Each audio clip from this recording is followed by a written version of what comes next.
Hello everybody, and this is going to be my first video in my Impressionist series.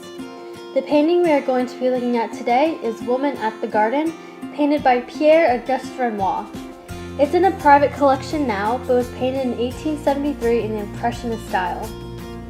And for a little bit about Renoir, he first painted porcelain in China as a young boy, so he was already experienced in painting very fine details. And he eventually had art displayed at the Paris Salon, which was a high art gallery, in 1864. Here's a picture of Renoir. He most often painted nudes and light jovial scenes of Parisian people in merrymaking, and he was also involved with other artists such as Monet, Manet, Morisot, Cassatt, and Degas, who were basically the founding Impressionists. And here's just an example of an Impressionist work, and Monet did this. It's called San Giorgio Maggiore at Dusk. And as for the painting itself, it depicts a fecund garden with bright red, white, and yellow flowers, which you can see especially clearly in the left. There's also a shadowy looking woman with a white parasol, and she's strolling at the end of either a dirt or a stone path. Impressionism was a late 19th century art movement that focused on shadows and the changing nature of light, and also focused on giving an ephemeral or an impression of a scene that depended on the time of day, the available light, and the movement of the subject. Usually in Impressionist paintings, the colors are applied in short dabs of paint that aren't mixed well, and it's more the essence of the moment rather than representing an object with complete accuracy and realism.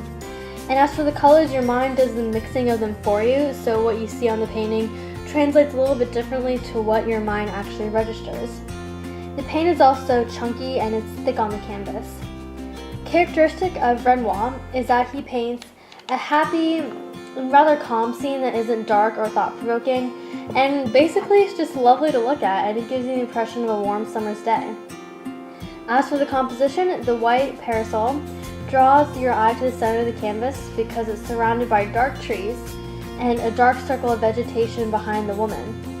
The female is the typical beautiful protagonist, and as she walks down the path, the flowers in the walkway illuminate for her while she leaves behind shrouded darkness. There's a strong central thrust upwards, and there's also the use of linear perspective. And she's also a common subject. It's not an elevated subject like a Greek goddess or a monarch that would usually be shown at the salon. So this was really quite an innovation as far as art. And there's also lovely dark purple shadows in the foreground that fade to a soft yellow glow.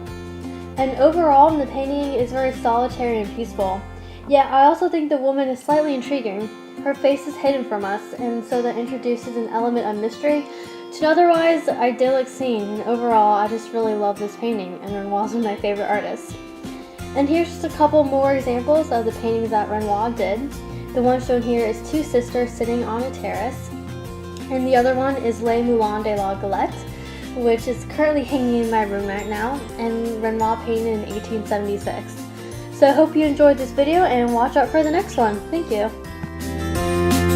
Hello everybody, and this is my 5th video in my modern art series. Today we are going to be looking at The Sunflower by Gustav Klimt, who painted this in 1907. Klimt was an Austrian symbolist and Art Nouveau painter, and he was also the president of the Vienna Secession, which was Austria's avant-garde group of the early 20th century. The symbol of the group, which included artists such as Fabiani and